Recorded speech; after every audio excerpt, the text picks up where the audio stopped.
Thank you for inviting me to speak. My name's Rachael. I became a disability advocate following my diagnosis with MS. I am here today on behalf of ESCaD and DPAC, that's End Social Care Disgrace and Disabled People Against Cuts. What is ESCaD?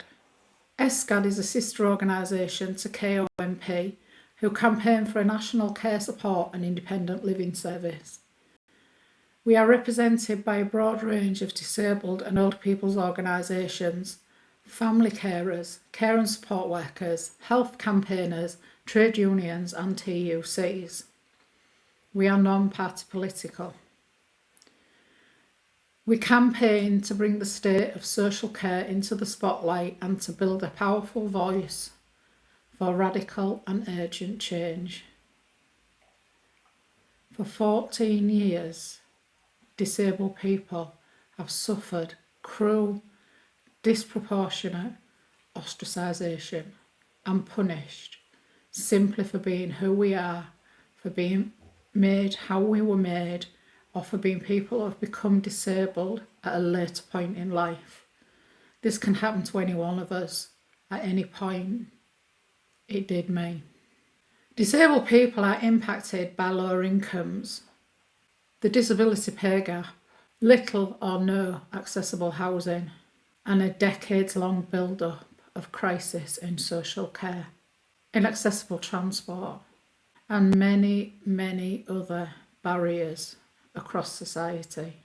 Let's talk about social care and why we need a national care support and independent living service that is publicly funded, publicly provided, free at the point of use, not for profit, nationally mandated, but co-produced with users from diverse backgrounds and delivered locally, underpinned by staff whose pay and conditions reflect their true value, along with a minimum £15 per hour, designed to meet the needs of informal carers. ESCaD have spent many hours with MPs and their support groups discussing these demands, and this is what the two main parties have got in their manifestos. Tories. Provide local authorities with a multi-year funding settlement to support social care and implement the reforms set out in the People at the Heart of Care white paper.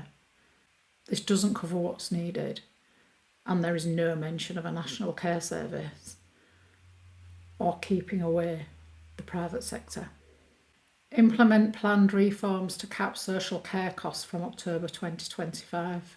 This is in both manifestos, but I'm so nervous of caps. I would prefer free at the point of need. Labour. Create a national care service underpinned by national standards and delivering consistency of care across the country. This is forecast in 10 years. It's not soon enough. Establish a fair pay agreement in adult social care. They're saying that we'll look at this in the first 100 days. It sounds promising, but it's what it's going to be.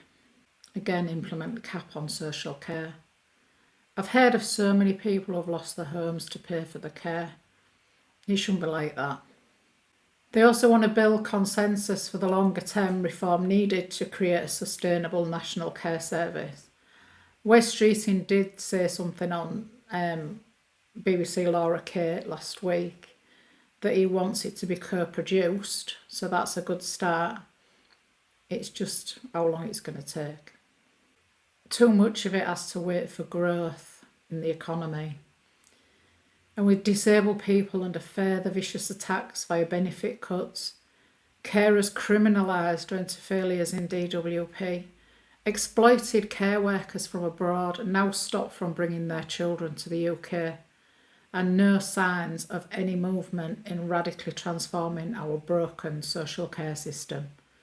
It's vital to get social care on the agenda at this election and urge politicians to pick up the ball and run with it.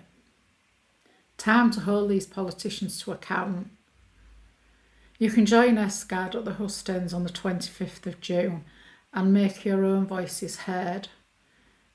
We've got a couple of MPs and hopefully some more representation. And then if you're available on 18th of July at 12 p.m, DPAC are holding a protest which will involve speeches and a short march at Parliament Square. There will be live feeds available as well via social media. And finally, sharing is caring. Please share all disabled and older people's organisations' social media. It really does keep us in the spotlight, as demonstrated recently by one of the videos on ESCaD's TikTok gaining over 500k views and over 400 comments, most of them positive. Retweet, comment, share and add to your story. Target and tag us and us in the same arenas, as they are more likely to share onwards, all of which increases your presence and the views on social media. Use hashtags Disabled People Demand, Stand for Social Care, End Social Care Disgrace, and of course not forgetting keep our NHS public. Always use camel case, meaning the first letter of your hashtags is a capital letter. Use alt text to describe photos you use. Remember, whoever is in government next, we still need to keep their feet firmly held to the fire. Thank you. Let's keep up the fight and solidarity.